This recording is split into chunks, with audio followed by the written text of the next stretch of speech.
As we review our Sunday school lesson for today, we are in the fall quarter for the months of September, October, and November, which is entitled God's Exceptional Choice. In this quarter, we are tracing the arc of salvation from Abraham to Jesus to the early church.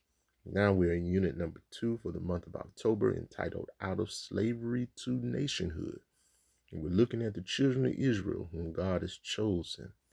And we're following their journey from Egypt and the story of Moses and the Exodus to their entrance to the promised land of Canaan, with the stories of the judges and Gideon and Saul and David intertwined in there together. Our lesson for today is lesson number 8 for October 23rd, 2022, entitled We Want a Human King. Our printed passage is 1 Samuel 8, verse 4 through 7, chapter 10, verse 17 through 24. As we think about the text today and this Sunday school lesson, as Israel enters into the promised land and they are finding it difficult to follow and obey the commands of God, and God's judgment is coming on them, and they are in a repeated cycle of doing what God says and then doing what is right in their own eyesight. God having to raise up judges and to deliver them. Israel asks for something in the midst of this that really mars the history of the children of Israel. They ask for a king like the other nations have. They ask God for a king like the other nations have.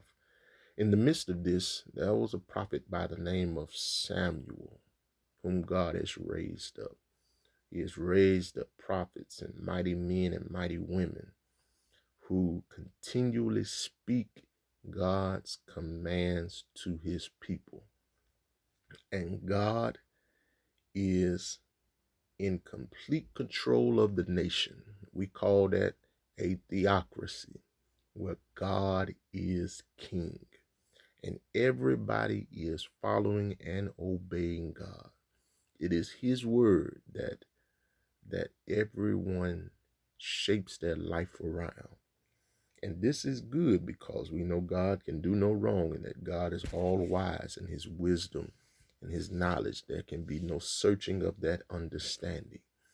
But Israel looks around them, and even after worshiping the idol gods around them and doing the immoral things that those who are around them are doing, they ask for a man to be over them and not God.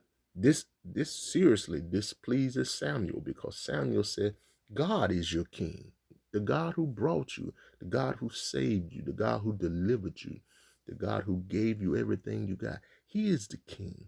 And it displeased Samuel so much that he didn't want to do it. And God said, listen to the people, give them what they want, because they're not rejecting you, Samuel.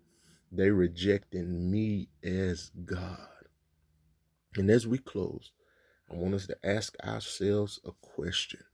What stuff and even what people are you raising up in your life and that you are putting up in your life that you have rejected God for? What things have you lifted up and raised up that you give all your worship and all your love and all your attention to and all your devotion to and all your strength to and all your commitment to? What things in your life have you lifted up in place of God? God is saying, I've been here. I've always been right here with you. I've always followed you. I've always been by your side. I've always provided for you. I've always answered your prayers. What things do you reject God for? Because those things that you reject God for, listen, you have raised them up in the place of God. And that's what you have rejected God for. Listen, take those things down, get rid of them, and put God in his right place.